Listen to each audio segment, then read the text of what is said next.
مسرت موقع پر منعقد ہو رہی ہے۔ آج کا ہمارا یہ جلسہ اپنی قدیم روایات کے مطابق تمام تر زیبائشوں اور آرائشوں کے ساتھ منعقد ہونے جا رہا ہے۔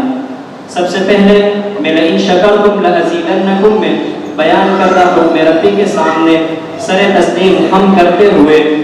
ہدیہ تشکر و امتنان پیش کرتا ہوں اس خدائے لم یزل ولا یزال کی بارگاہ میں جس نے آسمان کو نیلگون چھت اور زمین کو بہترین فرش بنایا، انسانوں کو بولنا اور پرندوں کو پر تولنا سکھایا، جس نے لوح و قلم، شمس و قمر،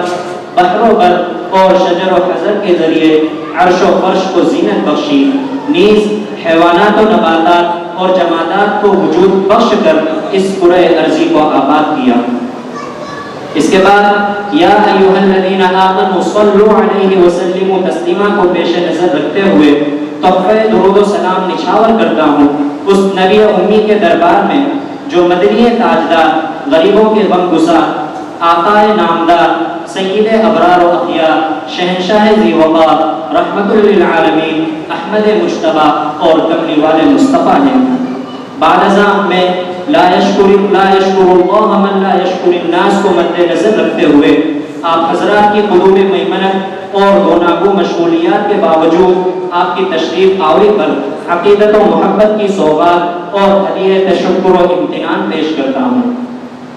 عزیزان گرامی، یقیناً آپ حضرات کی تشریف آوری ہمارے لیے لائق اعتبار اور باعث صد افتخار ہے۔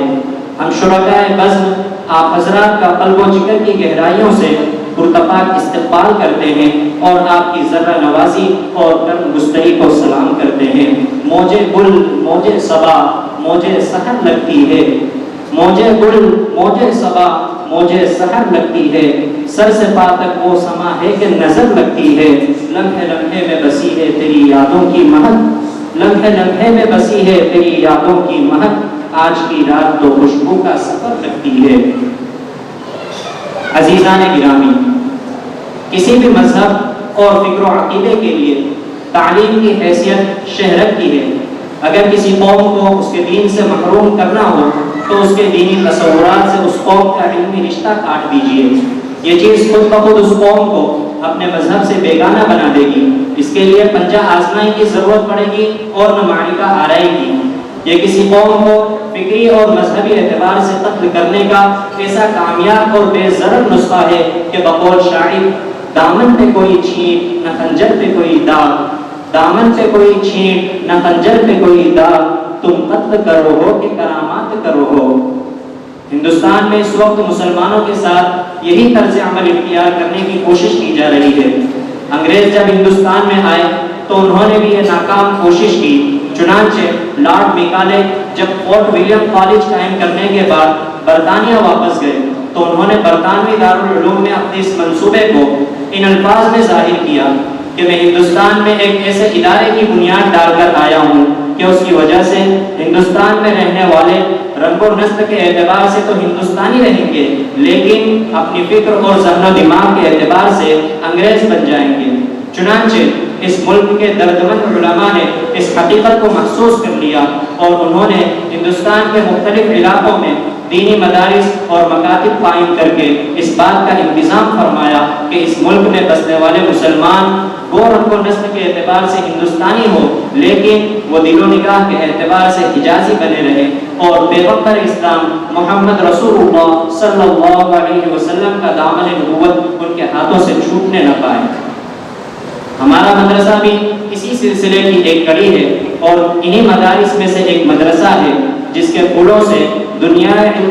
اسی سلسلے کی ایک کڑی ہے اور انہی مدارس میں سے ایک مدرسہ ہے جس کے پھولوں سے دنیا علم و ادب میں خوشبو ہے، مہک ہے، رعنائی ہے، دلکشی ہے، روشنی کا ایک مینار ہے، فکر و دانش کا ایک چراغ ہے۔ محترم حضرات، اس مختصر سی مگر ضروری تمہیدی گزارشات کے بعد ہم جلسے کا آغاز کر دینا مناسب سمجھتے ہیں، لیکن اس سے قبل میرے کارواں کا انتخاب ضروری ہے کیونکہ سفر ناقص ہی رہتا ہے، کبھی منزل نہیں ملتی۔ سفر ناقص ہی رہتا ہے، کبھی منزل نہیں ملتی، نہ ہو کر رہبر کامل سفر کامل نہیں ہوتا۔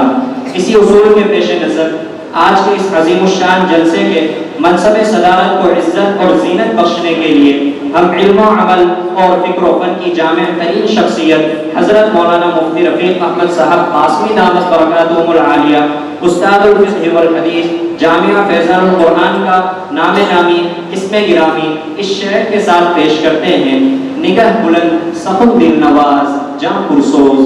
نگہ بلند سخن دل نواز جاں پرسوز، یہی ہے رخت سفر میر کارواں کے لیے۔ عزیزان گرامی،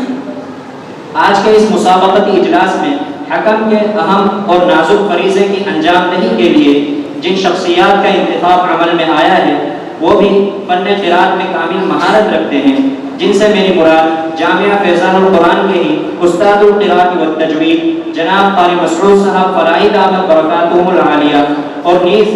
جامعہ فیضان القرآن کے شعبہ قرات کے ایک موقر استاد جناب قاری ہارون صاحب دامت برکاتہم العالیہ کی ذات گرامی ہے۔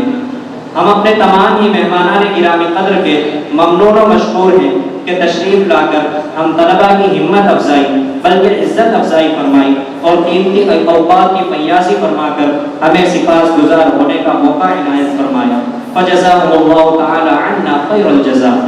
حضرات، اور اب قرآن کی تلاوت سے آغاز ہو محفل کا،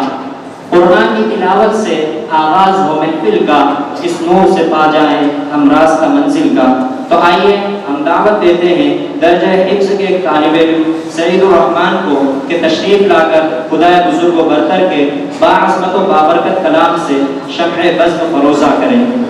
ہر ایک کام سے پہلے یہ ہم نے کام کیا، ہر ایک کام سے پہلے یہ ہم نے کام کیا، خدا کی حمد کی بعدہ کلام کیا۔ سعید الرحمان مائک۔